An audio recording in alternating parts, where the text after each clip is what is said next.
Welcome to the Krishna Das Pilgrim Heart Hour. In this podcast, Krishna Das shares his warm-hearted and down-to-earth path to the divine.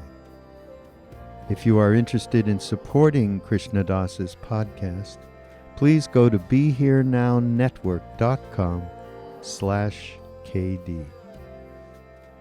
A lot of times people ask me how I learned to chant. You don't learn to chant. You don't learn to fall in love, you just fall. And I was very blessed to get to India before Maharaj-ji left the body. I was able to see him. And more than that, I was able to participate in many of the celebrations in the temple. And for instance, during Durga Puja, which is a 9-day celebration in the fall,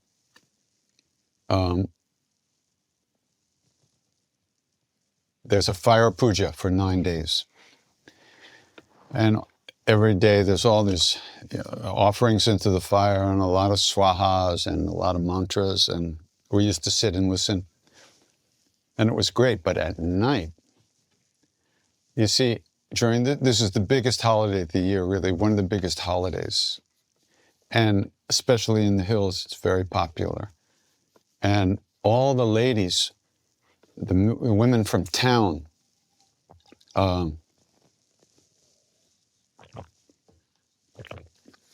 in those days, India was still very traditional.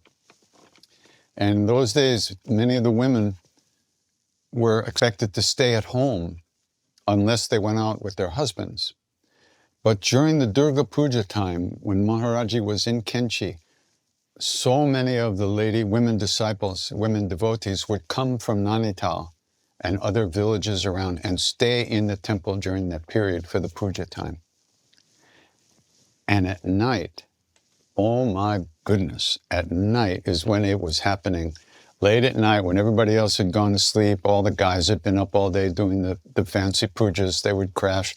Then the ladies would get started, and they would party. They would party. They would rock and roll all night long. It's unbelievable. The drumming, like I can't tell you what it was like, other than it was amazing, completely unrestrained. And they had this one room in the front of the temple, but it shared a wall with the back of the temple, which is where people slept and stayed. The front of the part of the temple was where Maharaj-ji stayed, and Siddhiman, Jivantiman, the other Mas would stay in the front. So that wall had a window in it, and all the Mas were in this room just with that window. And there was a set of stairs right by that window, and I would sit on those stairs all night long and just be transported by this power of the devotion and the love and the ecstasy these ladies would generate. I can't, they'd be, and all of a sudden somebody would scream, and then fall over, and the other ladies would catch her, I didn't look in the window, but I heard later, what was going on. Mr. Tiwari would tell me. And KK would tell me. And they would just, out of this incredible devotion, they would just go into these samadhis and this ecstasy. And that's when I got to say that's when all the lights went on about chanting, when I really understood what was possible, just through love, just through the practice of calling out, of chanting these names with such intensity. So, and this chant we just did was Siddhima's favorite, one of her favorite chants. Whenever I used to sing it, even later on, at the temple, she would come out and sit on the porch and listen while we sang. And this is one of those chants. Except I sing it, they used to sing it and then, it's like unbelievable. So this is just the poor man's imitation of the real thing. But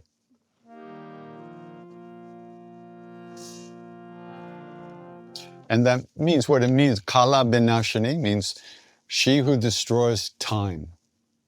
Kala is time. Kali is the goddess Kali who destroys time. And by destroying time, destroys suffering. All our suffering is in time. It's in this reality where we think we are, who we think we are, and all this stuff happens. And so by destroying time, our separateness is also destroyed. Our false belief in ourselves as separate beings is also destroyed. Kala binashini. Durgati nashini. Durgati is troubles and problems. Durgati nashini. She who destroys all that stuff. Durgati. Jaya Jaya. Durga Jaya Jaya.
I don't know. I feel like singing to the goddess.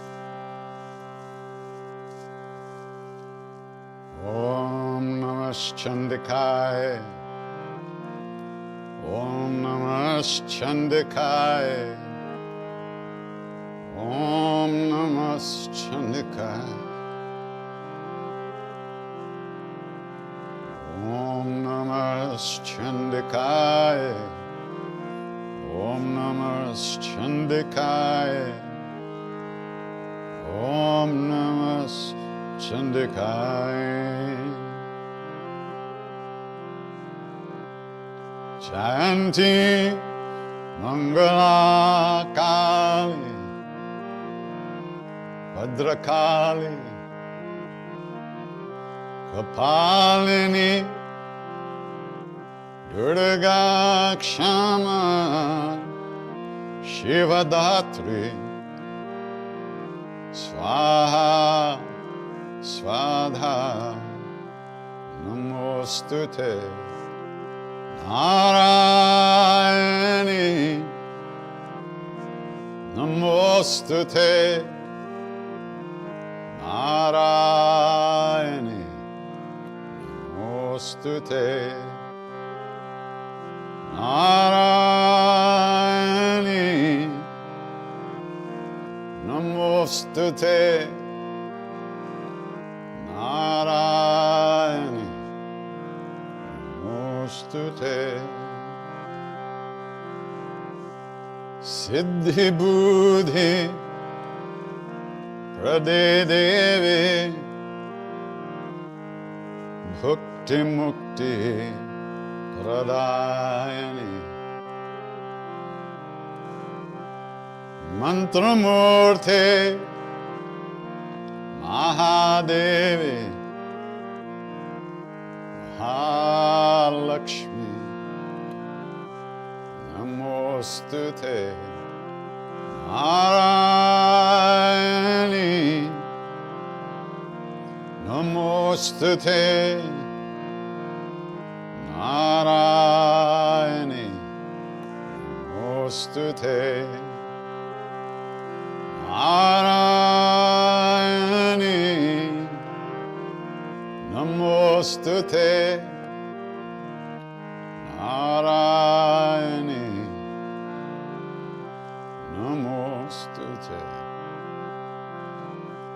sarvabadha vinirmukto dhanadhanya siddharto manusyo matprasadeno bhavishyati namostute Narayani namostute Narayani namostute Narayani namostute Narayani namostute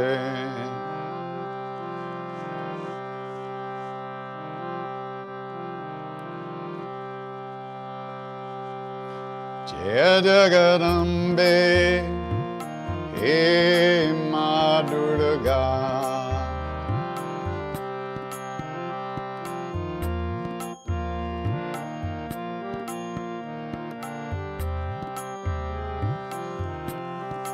Jai Jagadanbe He Ma Durga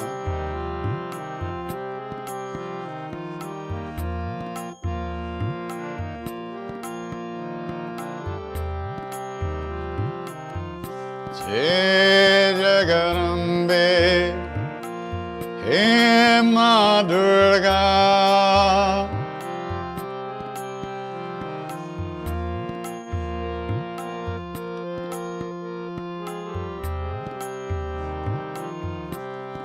Jai Jagadanbe He Ma Durga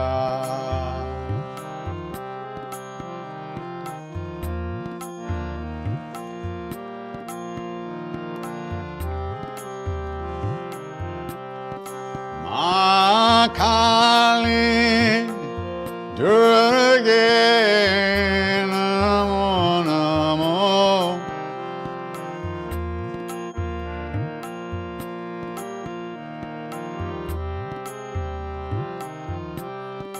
Ma Kali Durga Namo Namo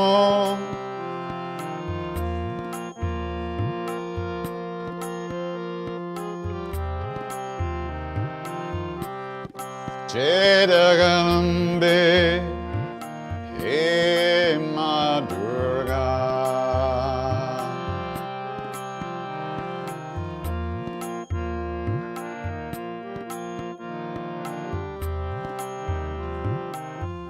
Jai Jagadanbe He Ma Durga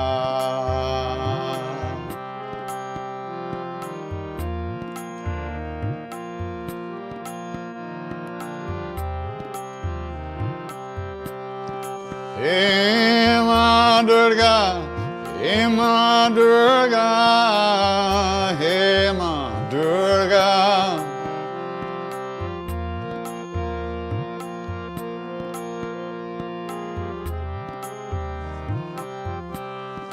He Ma Durga He Ma Durga He Ma Durga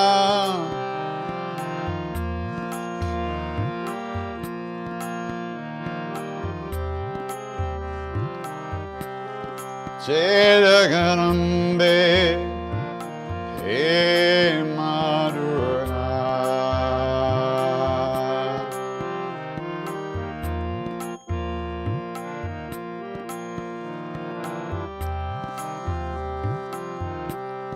Jai Jagadanbe He Ma Durga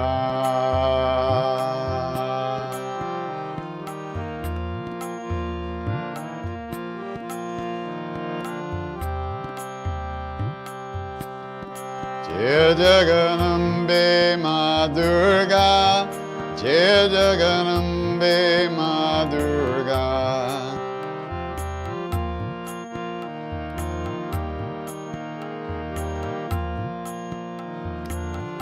Jai Jai Jagarambe Ma Durga, Jai Jagarambe Ma Durga.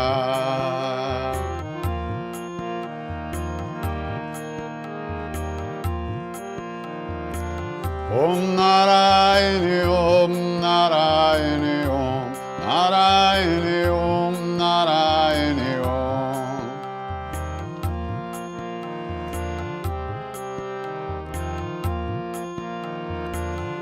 Narayani Om Narayani Om Narayani Om Narayani Om.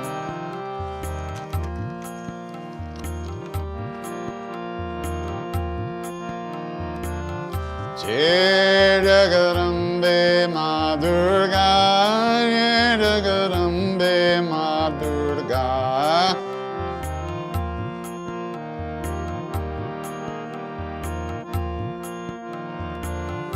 Jai Jagarambe Ma Durga, Jagarambe Ma Durga.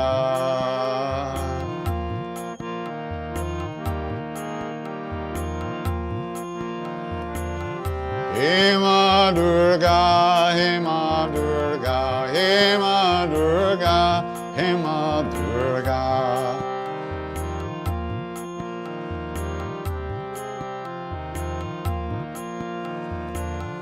Hey Ma Durga, Hey Ma Durga, Hey Ma Durga, Hey Ma Durga.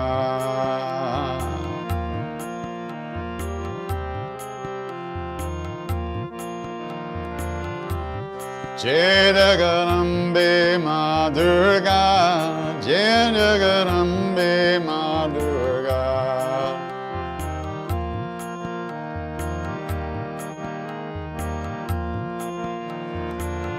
Jai Jai Jagarambe Ma Durga, Jai Jagarambe Ma Durga.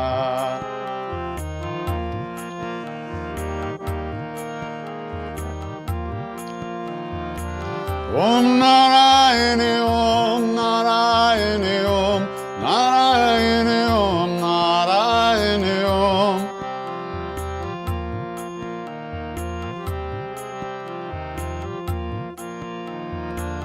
Om Narayani Om Narayani Om Narayani Om Narayani Om.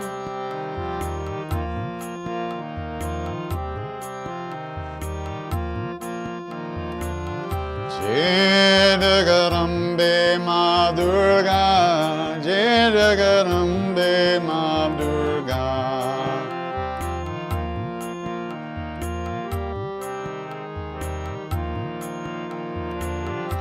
Jai Jagarambe Ma Durga, Jai Jagarambe Ma Durga.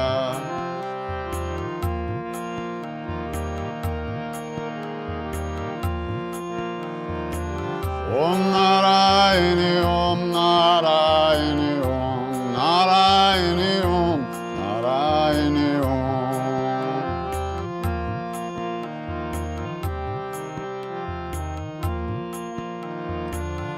Narayani Om Narayani Om Narayani Om Narayani Om.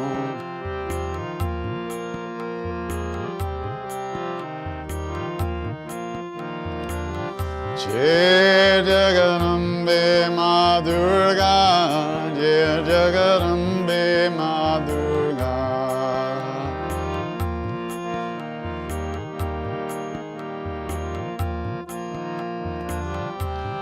Jai Jagarambe Ma Durga, Jagarambe Ma Durga.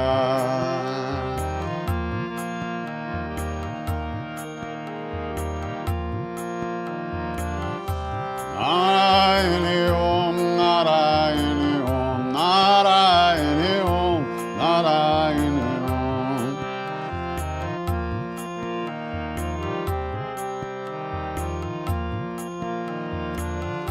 Narayani Om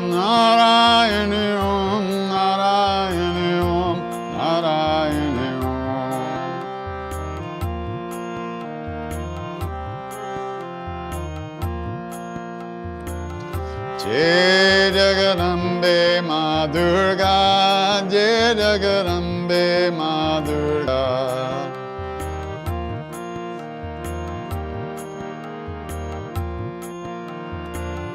Jai Jagarambe Ma Durga, Jai Jagarambe Ma Durga.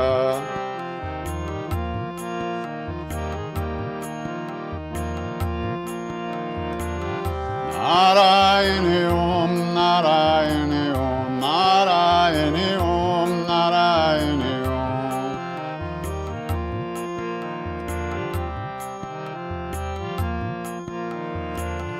Narayani Om, Narayani Om, Narayani Om, Narayani Om.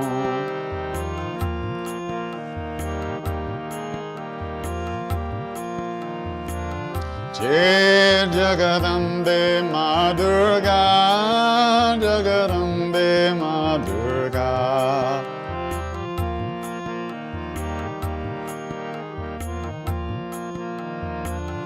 Jai Jagarambe Ma Durga, Jai Jagarambe Ma Durga.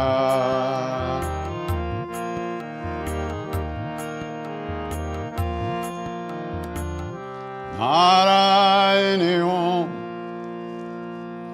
Narayani Om, Narayani Om, Narayani Om, Narayani Om, Narayani Om, Narayani Om, Narayani Om.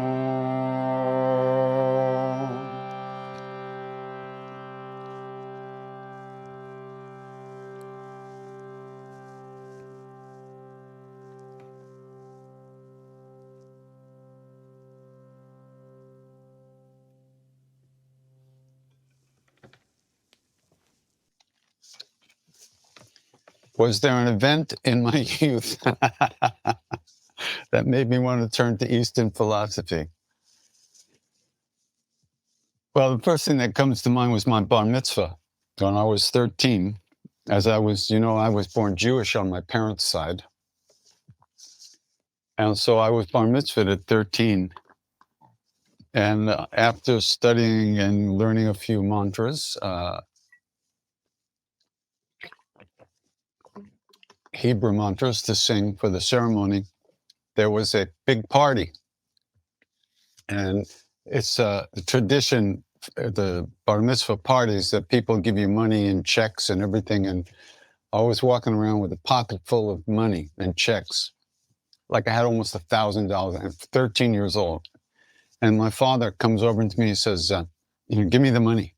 I said, what do you mean? He said, give me the money. I need the money. I said, what do you mean? He said, I have to pay for this party. That crushed me. And that was it for organized religion. I was finished with all that at that moment. So that's a lighthearted answer to that question. No, there was no one event that I can remember.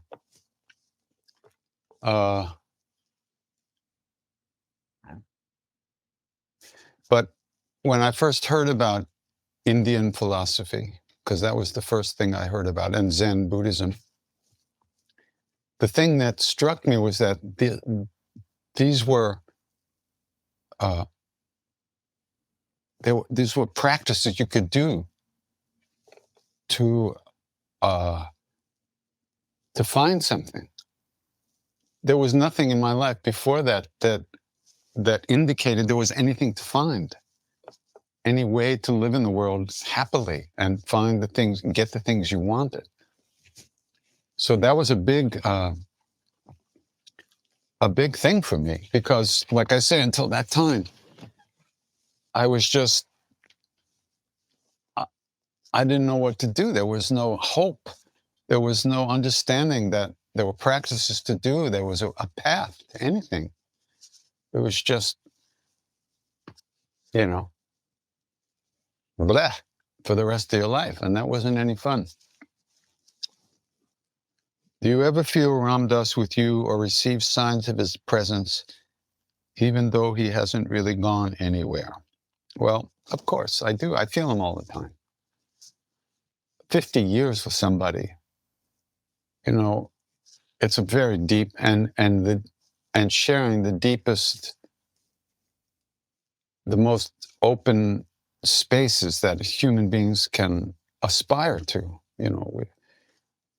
We share those spaces together for so long, and we learned over the years to trust each other's hearts so much more as the time went on.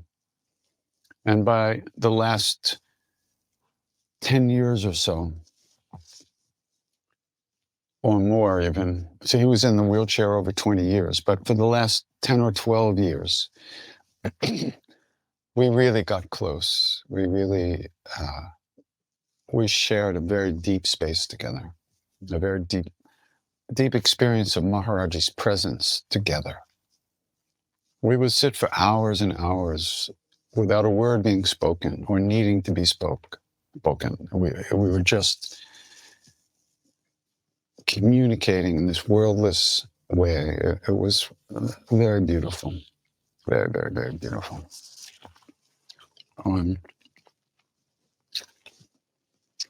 But yeah, I think I dreamt of him a few times lately. I don't remember exactly what was the dreams, but he's so much a part of me and a part of, he's the one I really got the hit from first. It was through him that I felt Maharaj-ji. So we're intimately connected in that flow from Maharaj-ji. So, any recommendations for Makar Sankranti tomorrow? Robert Svoboda says it's an extra good day for practice. Well, Robert Svoboda understands those things. I don't know fuck all about any of that stuff, but if he says it's a good day for practice, let's do some practice. I just try to crawl out of bed at one point during the day and do some practice. I don't care what day it is. I don't know what day it is, whether it's a good day or a bad day. I just try to do the best I can every day. I don't know anything about all that stuff. Robert Svoboda knows all that stuff. He's fantastic. He's a very good friend of mine, and he's brilliant, and he knows all that stuff. And he's a great practitioner. He's not just an intellectual. He really practices. He's deep. I encourage you all to check out Dr. Robert Svoboda, SVOBODA.com. He's got all kinds of stuff on his website. He's got 4 videos about the Ramayana, which are fantastic, which are absolutely fantastic.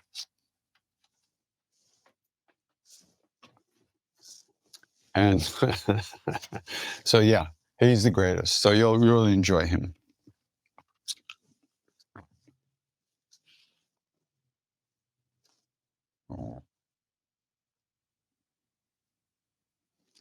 Do you have any secrets on how to hold and embody the concept of the lotus and turning suffering into the lotus? If I have any secrets, they're probably secrets from me too, or secrets to me. I don't have any secrets. This is who I am. This is what I do. This turns everything into everything for me. Just chant. Just sit your ass down and do some chanting. And don't think about it. And everything will change in your life. You don't need to know which button to push. Chanting pushes all the buttons at the same time. You don't have to have one mantra for this, one mantra for that, one mantra for this, one mantra for that. Not at the level that we're at. Maybe eventually we'll get to a place where we want to do something specific. But right now we can't even get out. I can't even find the toilet in the middle of the night. And in fact, once I was in a hotel room, I woke up in the middle of the night to go to pee, and I almost peed in the closet. So, come on. Just do some chanting. Do some practice. Don't think about all things like that. Just try to get through the day in a good way and try to be kind to yourself. That's all. You don't need a mantra to be kind to yourself. You just need to recognize what that means. And then you can try to figure out why it is you're not kind to yourself. But you don't need magic for that. You just need to pay attention. You need sincerity of heart. That's what we need.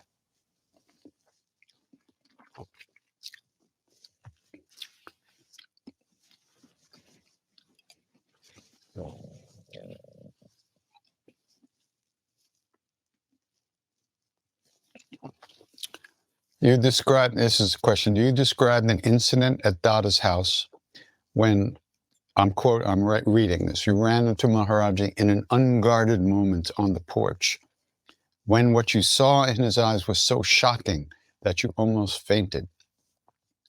Can you tell us what you saw in Maharaj-ji's eyes in that microsecond? It wasn't shocking, and I didn't almost faint. That was not the feeling. You know, Dada used to say that Maharaj-ji had two blankets. He had an outer blanket which covered his body because he was always taking on the karma of other people. He was getting sores on his body and then they would disappear. He was always doing mudras underneath the blanket to help people and accomplish many things. And he didn't show that stuff. He kept it hidden. But Dada said he also had an inner blanket which covered his radiance and the intensity of his light from us, because we couldn't bear it. And it would be like putting a little baby plant in the hot noonday sun in India. It just dries up and gets burnt. So Maharaj's inner blanket was protecting us from being burnt because we were so closed. It's like in India, you know, they have practices where you sit surrounded by 4 fires and you sit in the middle of these 4 fires and you stare wide open-eyed at the sun for the whole day. But we can't do that. You have to be in a particular state of consciousness where your eyes don't close and grip. You have to be wide open, and then the sun energy flows through you and doesn't burn you. So it's called Panchagni, 5 fires. The 4 fires around you, and the 5th fire is the sun. So in this case, it was evening time, and we had finished eating, and I just wandered out onto the porch to sit down in the night air. And I saw that Maharaj-ji was sitting in a chair facing out towards the road and the sky, away from the house. His back was, so he didn't see me coming out. And so I went around in front of him and I sat down, and he was sitting like this, you know, just sitting, looking out into space. And I sat down in front of him and I gently grabbed his foot, took his foot, you know, to massage his foot. And he just went like that, looked at me, you know. And in that second,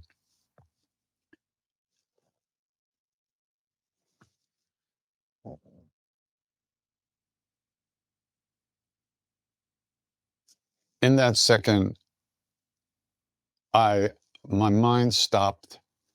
I looked through his eyes at the vastness of the universe. And then immediately he kind of covered himself and he laughed and giggled and said, "Ciao, ciao, go, go, go." And he sent me away. But that millisecond was, whoa. It was really something. You know,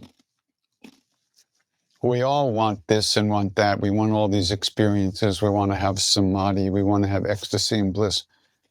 But we're not willing to do the work that's required to clean up our rooms, to clean ourselves up from all our attachments and likes and dislikes and hatreds and anger and shame and fear and grief and selfishness.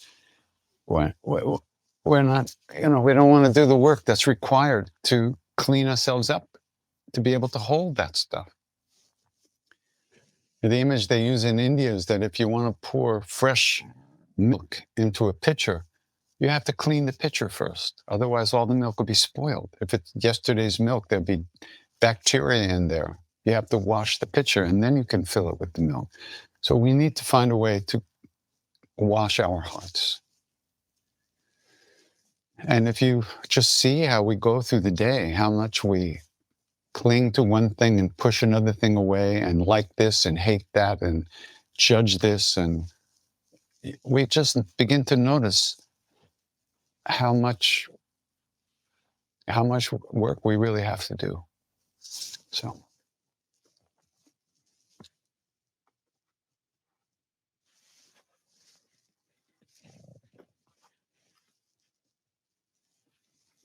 people ask, why can't I just chant? Why do I have so many thoughts? Am I so busy? It's a very simple answer. You want to be busy, and you don't want to sit. Period. If you were hungry, you would eat. If you were thirsty, you would drink. But we're too busy with the world. We want all this other stuff. We want to be busy. We want this. We want that. We want this book. We want this movie. We want these clothes. We want this car. We want this kind of life. We want this person. We don't want that person. We're busy.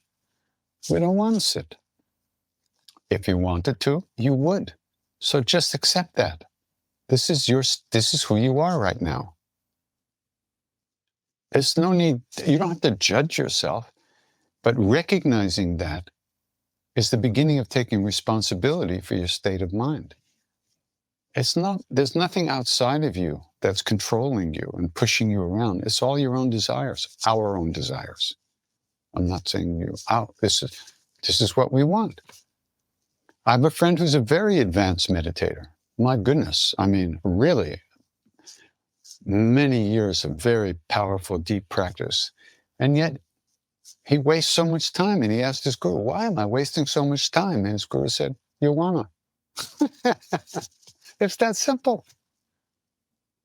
It's really that simple. Don't make it all mystical and complicated. You don't wanna. You don't wanna sit, you don't sit. So, we have to start taking responsibility for our own state of mind.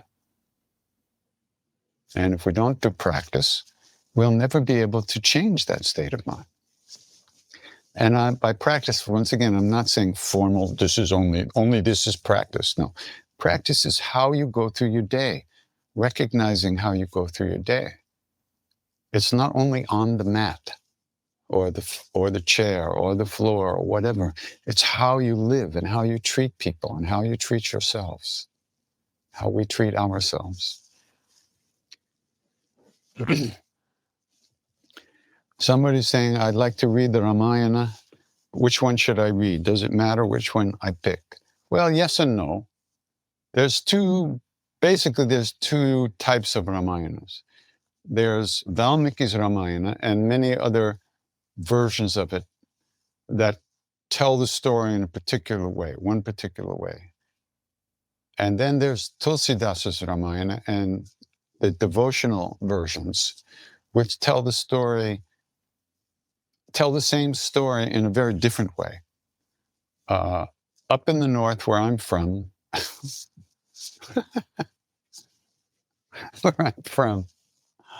oh my goodness, I'm from the North Shore of Long Island, but at that point I was telling you that I was from the northern part of India.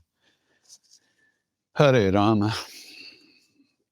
In the north, Tulsidas Ramcharitamanas, the mind lake of the stories of Rama, Ramcharitamanas, Tulsidasa's Ramayana, is the biggest, the most popular book.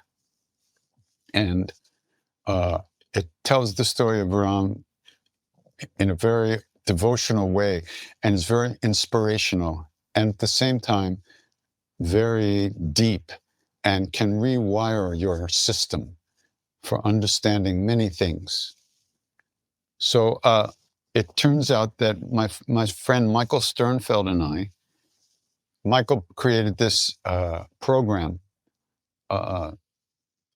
and what it is we're calling it Hanuman's Leap of Faith.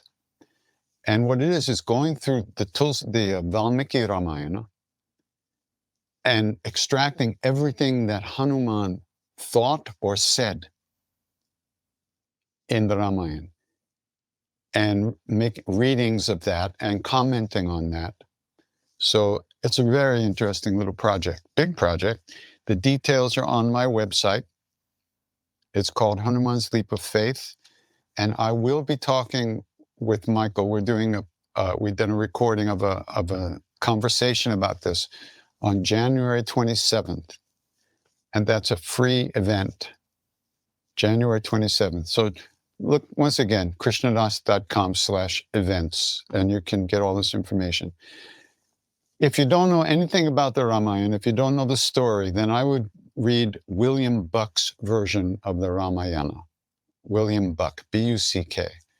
He was a very interesting guy, and he synthesized the whole story and made it very accessible to Westerners. And it's a wonderful telling of the story. William Buck.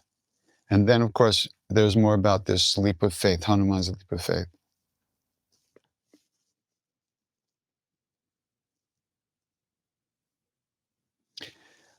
Somebody's asking me how to send me Ricola without sugar. Thank you for the thought, but I don't want those Ricolas without sugar. I started to use them at one point, and I got a growth in the back of my gums from whatever it is they use to sweeten those things. So I went back to the sugar Ricolas, but I just brush my teeth 3 times a day now. So thank you for the offer, but whatever they sweeten those Ricolas with, it's not something I want to be a part of. But I appreciate it. Thank you. So somebody's asking here, how can I quickly forgive? For us, there's no quickly forgiving. We are very emotional beings. We are very hurt. We have all been betrayed. Our hearts have all been broken many times, some of us. And it's very hard to forgive all those beings that we think have hurt us. There's no quickly forgiving. But as you start to do some work on yourself, you begin to see how hard it is to overcome all the stuff inside of us and open our hearts. We see how difficult it is. And what happens after a while is when you begin to see how difficult it is for you, just naturally by extension, you start to notice, well, if it's so difficult for me, that miserable piece of shit over there who killed me, who hurt me, it must be difficult for him too, or her too. And then what happens is a lot of the sting and the hurt from the interactions that caused you suffering, they begin to go away. Because you begin to see that that person, even though they hurt you or you were hurt by the interaction, you see that just like you, that person was acting out of his own pain. And in that sense, those people are not so different than us. And we begin to get a little humility about how we feel about people who we believe have hurt us.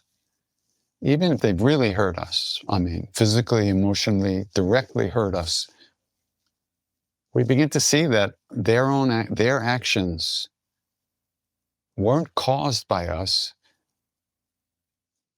and on the deepest level weren't even aimed at us, even though it looks like that. They were just acting out of their own violent anger and violent suffering,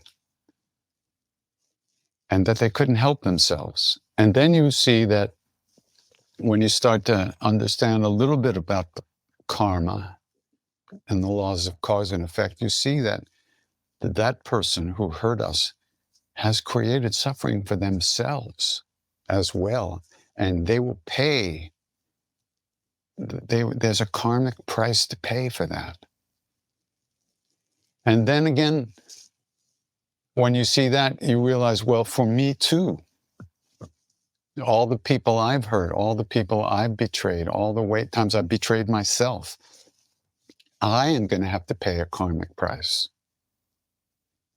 And then well, I don't want to pay. Neither do they want to pay. It's like, it's an equalizing kind of understanding. And then you start to get close to, I don't know that, the word forgiveness is very,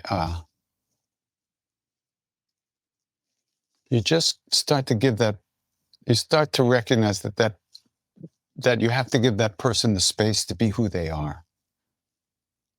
Even if it seems like they've hurt you, even if they've hurt us. We don't have to judge them. We don't have to hurt them back. We don't have to hate them. We can let them be who they are. Somewhere else, not in my house, but somewhere, let them be who they are. Okay. Let them go through what they have to go through.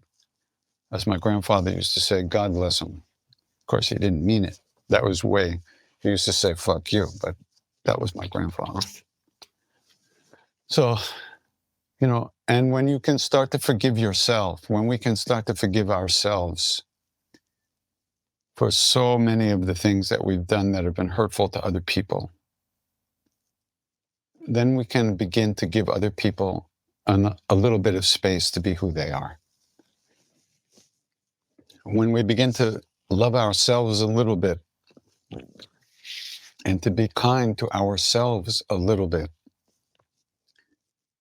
that releases a lot of the tension and anger and emotion that we're holding on to, thinking that it's about other people. It's really in us.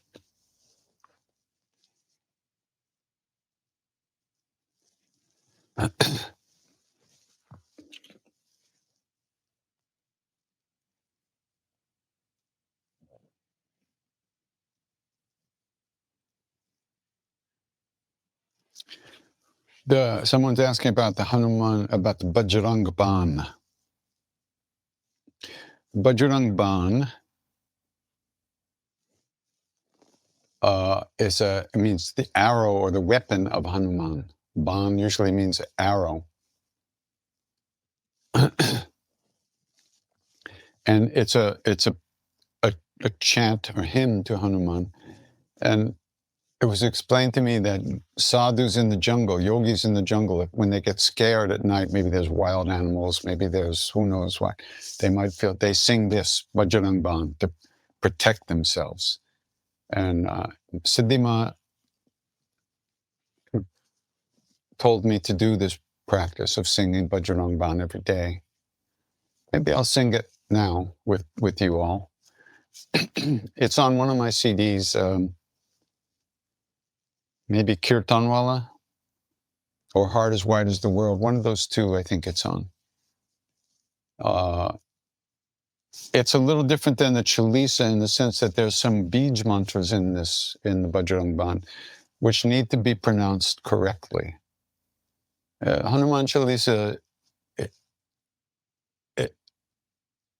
there isn't really any strict, you must pronounce every word correctly. It's a good idea to try to do it correctly, but with the Bajrang Ban, there's a few Bij mantras, which are powerful seed mantras, very powerful sounds, which should be pronounced correctly. So I can, maybe I'll sing that as soon as we finish with these questions.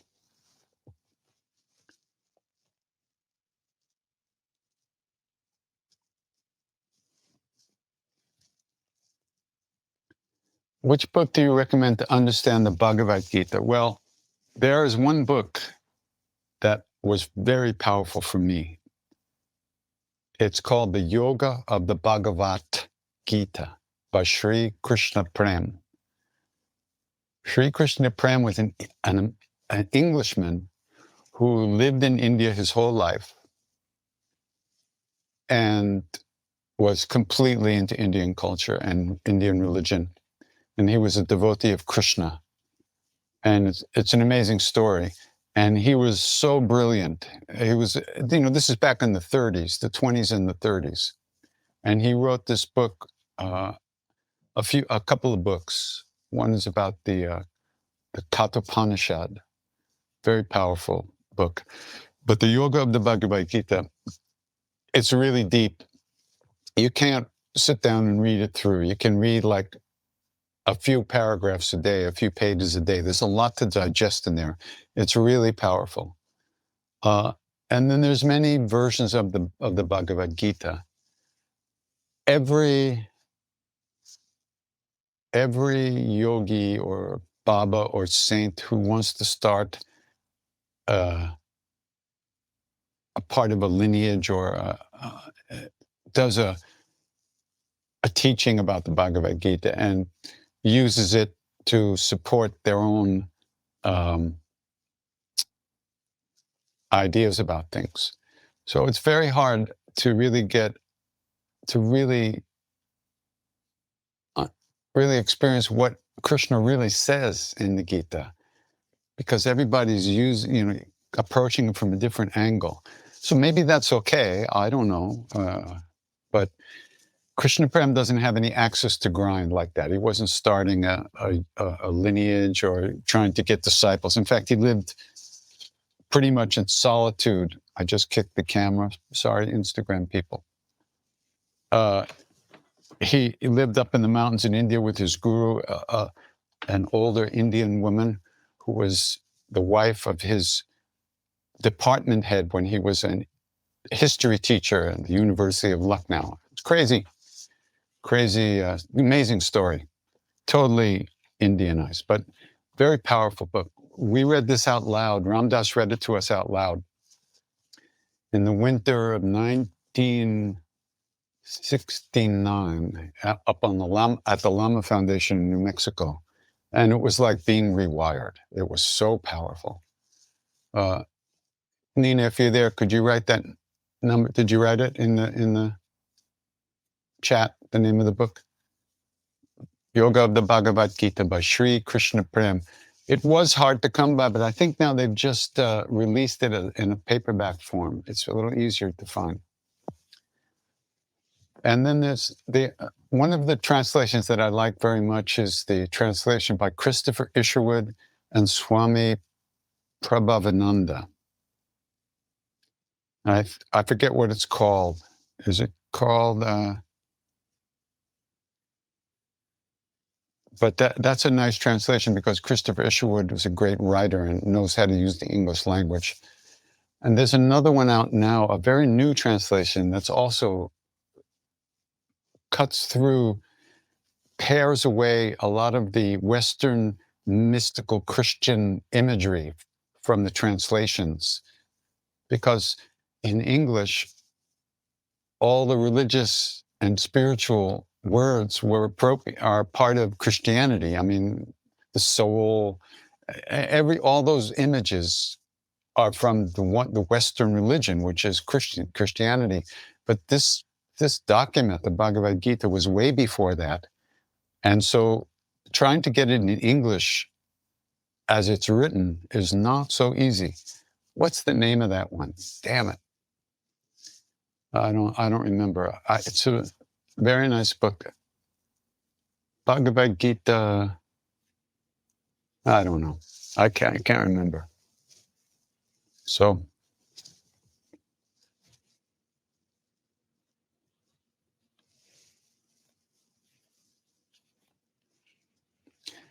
the weapon of Hanuman, his weapon is usually a gada, which is a mace, it's called, M-A-C-E. And it's a it's like a big club, a very heavy club. You have to be very strong to use it. And he's seen with that weapon many times. Where is that? Many of the Hanuman Murtis and pictures of Hanuman show that weapon, a mace. Okay, why don't I sing the Bajrang Ban, since you asked about it.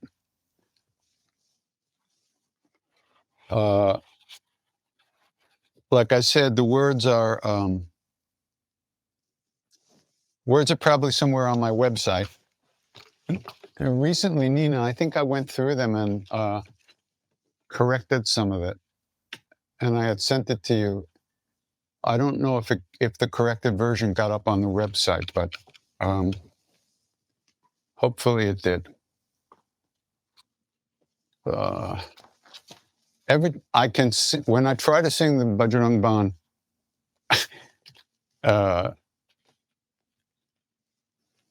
with the harmonium, I always get lost. But when I sing it by myself, I don't get lost. So I'm going to keep the words here.